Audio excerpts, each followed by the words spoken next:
selamat hari Senin. Pasti semuanya masih bersemangat memasuki minggu baru ya. Bersama saya Kak Rose di acara Rumpi No Secret. Ditemani oleh Daniel di pojok sana hari ini dan tentunya juga beberapa bintang tamu yang sudah hadir untuk kita tanya-tanya dan berbagi ceritanya. Salah satunya ada Denada. Hai Bu. Hai Bu. Kita mau tanya ya, waktu wawancara di podcast aku bener dia keceplosan menyebutkan nama siapa itu bapaknya Reza. Nanti kita tanya langsung, tapi sebelumnya kita ke pojokan dulu untuk membahas apa yang lagi ramai di luar sana yang menuai perhatian publik. Baik itu untuk hal-hal yang datang dari dunia nyata maupun dari dunia maya. Lagi rame ini adalah postingannya Stephen Wongso ya. Dia kayaknya emang lagi wira-wiri banget tuh di Instagram dan banyak dikomentarin oleh beberapa artis maupun juga influencer. Siapa itu Stephen Wongso? Kita taunya Stephen Wongso siapa sih? Oh, mantan pacarnya Arafah, ya kan? Ini influencer juga yang tinggal di Surabaya gitu, yang pernah kasih kado Arafah tas mahal itu kan. Dan sekarang ini dia habis putus itu terus rajin nge-gym gitu kan. Nah, apa yang bikin rame dari Stephen Wongso? Kemarin itu dia posting tentang orang yang badannya menurut dia gemuk gitulah ya. Melebihi berat badan ideal, dibilang orang gemuk. Dan dia menyebut pokoknya intinya adalah orang gemuk itu disamakan dengan orang yang rakus. Ya sesuatu yang rakus gitulah. Itu kan udah kayak kok ngomongannya ini banget. Tapi terakhir dia bilang iya aku juga gendut. Dia bilang gitu. Aku juga termasuk orang yang rakus. Dia bilang gitu. Cuman statement itu tuh ya ini kan aku perhalus ya. Kalau dia postingannya emang agak menuai konfrontasi menuai banyak reaksi gitu ya. Apalagi kan mukanya dia kayaknya ngomongnya juga nggak santai gitu kan.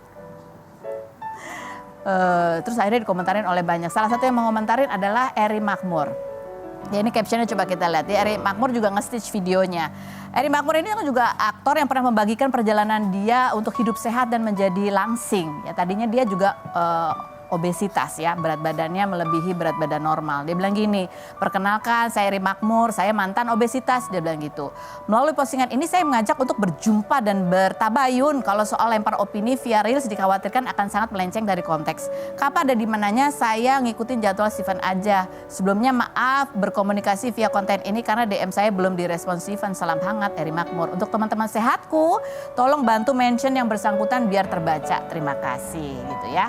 Ini kita mau bacain komentar netizen dulu atau komentar netizen dulu? Komentar netizen dulu deh kita bacain ya. Yang berikut adalah Arafah sama dengan gak salah kan kalau gue tolak dia dulu katanya gitu. Yang berikutnya ada dari Rizky Febian nuraninya 0 katanya gitu. Yang berikutnya mending kemalingan helm dah gue mah katanya gitu. Dari Rispo ya. Terus ini dari dokter. Dokter juga bilang gini, gendut atau obesitas itu bukan cuma masalah nafsu makan dia bilang. Ada genetik, ada masalah hormonal. Izin saran, boleh hargai usaha orang lain untuk bisa lepas dari obesitas. Ini komentar yang menurut aku paling adem sekaligus juga bisa mencari kata pengganti ya. Tadi kan dia bilang rakus itu yaitu sebetulnya adalah masalah nafsu makan. Kan kita nggak bisa ngejudge orang lain tuh bagaimana kalau memang ternyata dia punya masalah-masalah ini gitu ya. Terus kalau menurut aku kan postingannya Stephen itu terakhir dia seolah-olah menasehati diri sendiri gitu kan. Bahwa dia ya termasuk yang begitu karena dia dulu pernah obesitas. Kalau menurut aku nih ya buat Stephen Wongso kalau emang mau menasehati diri sendiri tulis aja di jurnal, di diary. Jangan tulis di sosial media. Ini kebanyakan orang-orang suka gitu deh ya. Kalau udah posting apa sudah ya kan menasehati diri sendiri. Tapi masalahnya dia menasihati diri sendiri, awal kalimatnya adalah semua orang yang obesitas itu sama dengan begini. Itu kan ya wajar kalau banyak orang yang tersinggung. Kalau itu untuk menaikkan engagement, ya benar kata Rizky Febian ya, nuraninya 0 gitu. Karena kan kita nggak pernah tahu ya perjalanan orang itu kenapa sampai dia punya masalah kesehatan. Dan lagi ya menurut aku kalau dia marah-marah itu meningkatkan kortisol. Ya, kortisol itu mengganggu kerja metabolisme sehingga itu mungkin salah satu yang membuat berat badan itu susah turun. Jadi chill ya. Nah ini juga ada satu yang nanggepin juga adalah Niki Tirta ini karena dia lagi masak martabak manis ya. Ini martabak manis. Dia bilang gini daripada tantrum mending beli martabak manis. Jangan lupa extra butter pakai keju meleleh. Yummy, tag ke orangnya dong. Maaf saya malas ngetik namanya katanya gitu. Ngetik namanya malas tapi di sini mukanya Stephen Wongso ya. Terus itu dikomentarin sama Stephen Wongso. Enggak komentar. Dia ada postingan dia bilang gini, pokoknya gula itu juga lebih jahat kata dia. kejahatan yang ilegal karena gula itu nggak baik untuk kesehatan. Itu aku setuju. Tapi kurang gula juga nggak baik, mungkin bisa menyebabkan tantrum. Secukupnya aja semuanya, bisa nggak? Kita langsung menuju ke bintang tamu kita, ada Denada. Kita lihat dulu profilnya berikut ini. Baik, kita sudah bersama dengan Denada, Ibu. Kemarin baru pertama kali dia akhirnya muncul lagi di TV, di wawancara ya, di acara sebelah gitu. Katanya kamu sampai gemeter. Iya. Coba sekarang tanya gini. Masih gemeter gak? Masih deg-degan? Masih takut gak? Masih Kak, masih. Apa yang terjadi? Kenapa kamu ngerasa nervous sekali? Ada gemeter juga? Karena kan itu pertama kali aku muncul lagi. Dan ketemu sama kamera, live, ketemu kamera lagi. Mungkin campur-campur kali ya Kak. Di satu sisi takut, pasti ada perasaan takut, ada perasaan khawatir. Dan selama ini kan aku selalu merasa kayak yang aku sebutin di situ, bahwa aku merasa kayak orang banyak yang pasti orang benci sama aku, pasti orang marah sama aku, pasti orang kecewa sama aku gitu. Dan tapi di samping rasa itu juga ada rasa kerinduan yang sangat gitu loh Kak, untuk berada di depan kamera lagi setelah sekian bulan kan aku tidak merasakan itu gitu. Jadi beberapa bulan ini ketika lagi di tengah pusaran masalah, lagi gonjang-ganjing, banyak orang yang menghujat kamu, ingin kamu segera ngomong, menjawab gitu ya. Apa yang terjadi dengan dirimu? Kamu ngapain aja? Apa yang kamu lakukan sehari-hari? Apa? Ya tuh kan. Banyak kan nangis sih Kak.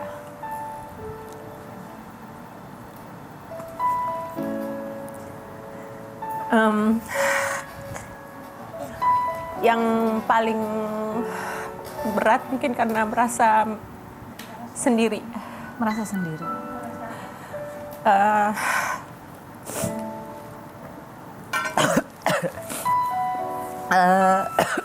Maaf. Nggak ada mama, nggak ada papa gitu, tapi aku nggak tahu mesti bagaimana, mesti ngomong sama siapa, mesti minta bantuan sama siapa.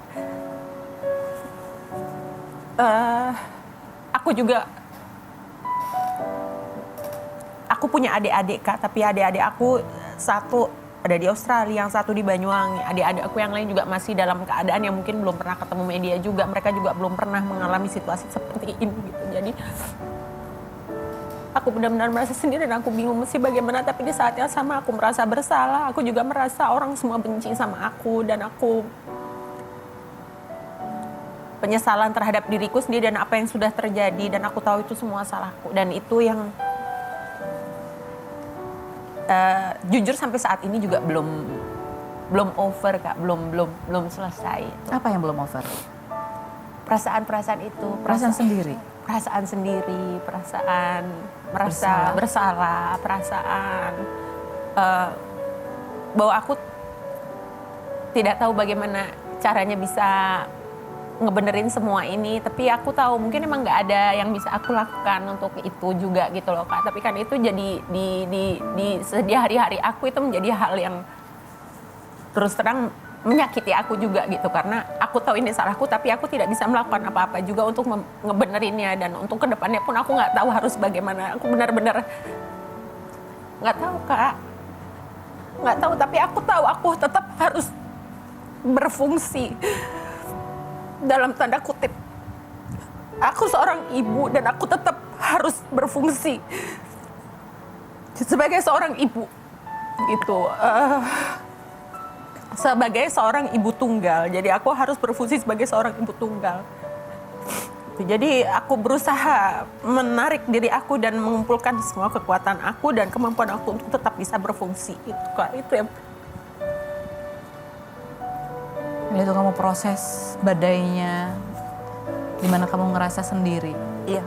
Nggak ada orang yang pada saat kejadian bisa membantu menjelaskan. Iya Kak. Aku nggak tahu aku mesti ngomong sama siapa, aku nggak tahu aku mesti nanya sama siapa, aku nggak tahu aku mesti ngapain Kak. Aku nggak tahu aku mesti ngapain. Sehingga menurut kamu berdiam itu adalah cara yang iya, yang saat itu paling paling kamu butuhkan untuk dirimu?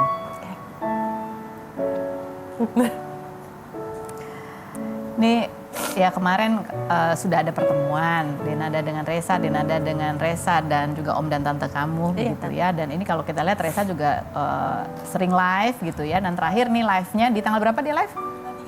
3 hari lalu. Dia justru juga mulai meminta kepada netizen yang masih seolah-olah kayak apa ya? Ya dia tidak mau ada konflik lagi begitu. Kita lihat dulu statementnya Resa berikut ini. Oh ngeliat itu gimana? Anak laki-lakimu itu berbicara, ngomong supaya ya berharap kalian berdua udah nggak ada lagi gitu yang apa ya istilahnya tadi ngompor-ngomporin kalau istilahnya gitu. Ya mungkin itu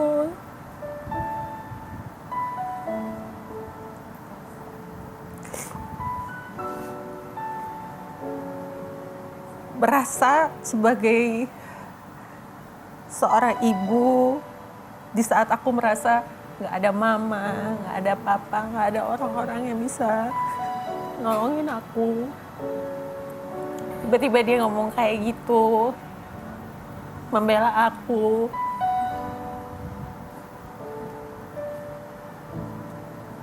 Bahagia Kak, itu udah pasti. Tapi di saat yang sama pun aku sedih juga. Aku tetap merasa bersalah. Aku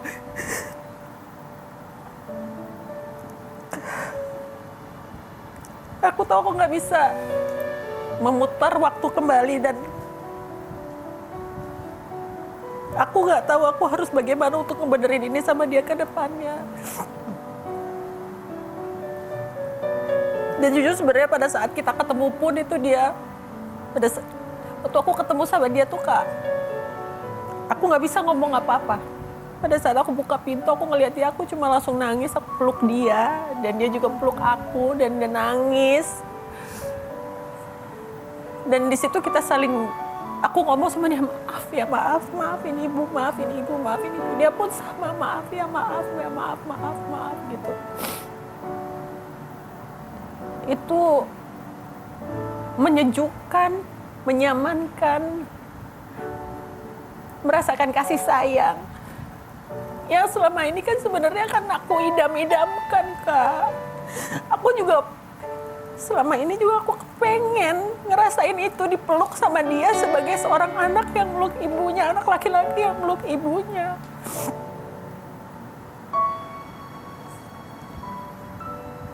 Tapi pasti dalam hati aku juga merasa bahwa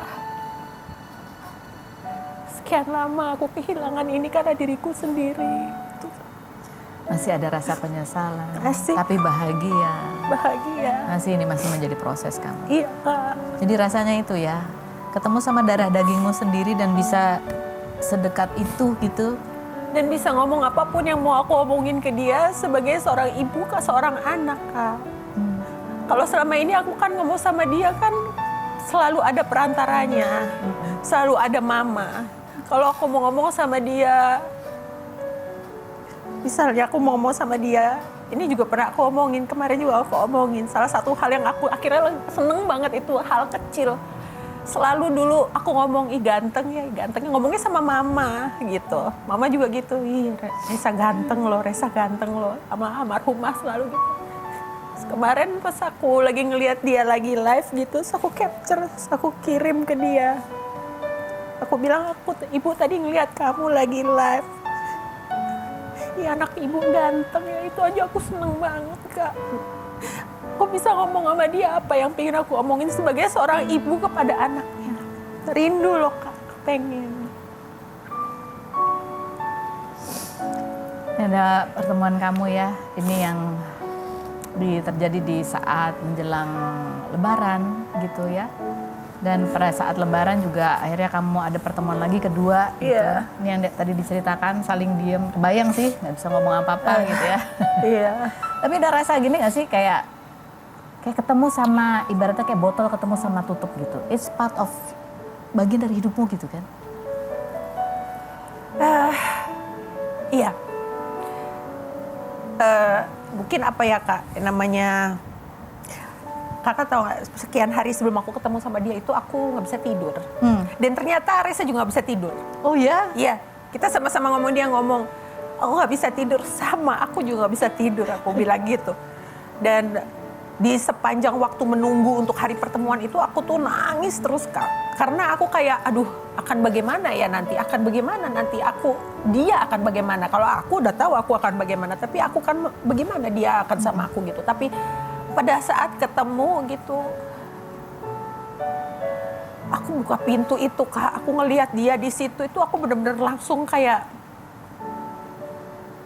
ini anak aku. Aku ngapain apa, cuma pengen peluk aja, aku nangis langsung, aku cuma peluk-pelukin dia aja. Dan semua apa yang aku khawatirkan di dalam kepala aku dan aku pikirkan selama itu ternyata nggak ada hari itu, tidak terjadi. Bahwa hari itu tanpa perlu bagaimana aku adalah ibunya dia dan dia pun anakku ya, walaupun ada lah kayak namanya sekian lama dan dengan segala apa proses dan kejadian-kejadian yang sebelumnya pastilah ada hal-hal yang mungkin kita agak kayak gimana, tapi aku duduk di sebelah dia, aku pegangin tangannya dia, aku sayang rambutnya dia gitu, tuh kayak ibu ke anak Kak. Ya, ini juga yang kemudian, ini udah ketemu, udah puas dong ya, netizen kan sudah bahagia. Tapi masih ada satu nih yang tetap netizen pengen tahu. Apalagi kemarin Reza juga sempat keceplosan gitu, dia bilang, aku udah tahu kok, ya kan dari dengar-dengar katanya gitu. Dari Aceh katanya orangnya. Coba kita lihat tuh videonya Reza berikut. Komentar netizen coba kita baca yang berikut. Di podcast Feni ada keceplosan, Dena nyebut Rian katanya gitu. Yang berikutnya, nih, di episode sebelumnya di menit 14:25, Denada sudah menyebutin namanya Rian dengan atau tanpa Rian. Berarti bapaknya Rian katanya gitu. Aku aja yang wawancara, aku nggak denger loh dia ngomong. Coba sih kita perlambat ya, apakah benar Dena itu confirm menyebut namanya Rian? Serius? Ya. Gimana? Ketawa. Kok aku nggak denger ya? Sibuk mau nanya sih, bukannya mau denger. Oh, prianya. Dengan atau tanpa prianya. Prianya ya, bukan priannya gitu. Iya. Itu bukan Rian, bukan Teguh Rian. Bukan, maaf ya. Sekali lagi aku mesti minta maaf karena Teguh Rian itu adalah nama yang paling sering disebut-sebut. Iya. Dan Kamu minta maaf sama siapa ini? nama Teguh Rian. Oke. Nama Teguh Rian, nama keluarga besar juga aku minta maaf. Mohon maaf sampai jadi tersangkut-sangkut dan akhirnya jadi prianya bukan Rian. Oh iya. Tapi kamu udah cerita sama Reza kan waktu itu aku tanya, kamu akan kasih tahu atau enggak? Kamu masih mikir-mikir Iya, gitu. ya, belum Kak. Sampai sekarang pun kita belum ada pembicaraan banyak sebetulnya. Belum ketemu lagi juga untuk ngobrol-ngobrol hal yang lebih jauh gitu. Itu belum ya? Belum, Oke. Kak. Ini ada juga artikel Denada ajak Reza tinggal di Jakarta untuk tebus waktu. Tapi kalau ya karena Reza udah gede ya, udah 24 tahun. Dia sempat ngomong kayaknya dia juga dia pengen punya teritori sendiri juga gitu. Apa rencananya ke depan gimana kamu mau menghabiskan waktu juga sama Sebenarnya Reza? yang nomor satu kepingin banget aku lakukan tuh adalah mempertemukan Reza sama Aisyah. Itu Iya. kepengen banget aku gitu. Karena Aisyah juga kepingin banget gitu dan Reza juga pengen banget. tapi aku rasa dari semua ini pasti yang paling kepingin aku lah gitu. Jadi aku udah ngomong juga sama Reza, yuk ketemu sama adiknya, dan Reza juga udah mau. Tapi ya dia pasti ada lagi akan mengatur waktunya untuk ke arah situ karena dia juga ada hal-hal lain yang harus dilakukan lah. Setelah itu aku juga ngomong sama Reza bahwa kalau pas lagi di Jakarta tinggal di rumah ibu aja, aku bilang gitu karena di situ kan dia pasti lebih nyaman tinggal di situ karena mungkin kalau dia mau bekerja apa segala macam lebih ada yang bisa bantuin juga gitu, dan di sebelahnya juga rumahnya Mbak Risna kan, manajer aku gitu. Jadi kalau misalnya mau minta tolong bantu apa segala macam juga ada Mbak Risna di sebelah gitu, lebih ada yang itu. Ada yang bisa Jadi dalam waktu dekat tanggal pastinya belum tahu, tapi itu menjadi keinginan kalian semua. Insya Allah begitu pastinya. Ini ada sampai netizen yang mungkin juga berharap pengen melihat momen itu gitu ya, sampai bikin foto AI-nya. Tuh, gitu. Gitu ya. Kalau yang kanan ini Reza, Dena, dan almarhumah neneknya Reza. Kamu kalau lihat ini gimana?